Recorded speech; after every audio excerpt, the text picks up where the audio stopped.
दौलत एक ऐसी तितली है जिसे पकड़ते पकड़ते आदमी अपनों से दूर निकल जाता है।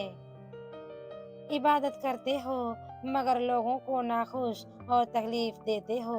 सदका करते हो मगर एहसान जतलाते हो। अपनी नेकियां ऐसी थैली में जमा ना करो जिसमें सुराख हो। तेरे माल में से तेरा हिस्सा तो सिर्फ उतना ही है जिसे तूने आखिरत के लिए पहले भेज दिया, और जिसे तूने दुनिया में छोड़ दिया वो तेरे वारिसों का है।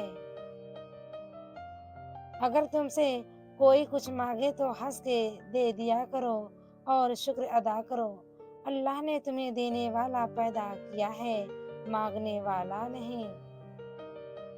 हज़रत मोहम्मद मुस्तफ़ा सल्लल्लाहु अलैहि वसल्लम ने फरमाया, अफजल ईमान यह है कि तुम्हें इस बात का यकीन हो कि तुम जहाँ भी हो खुदा तुम्हारे साथ है।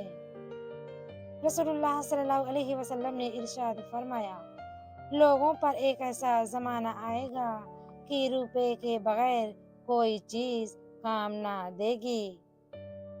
अल्लाह ने जो तुमको दिया है उस पर राजी रहो तो सबसे बढ़कर दौलतमंद हो जाओगे।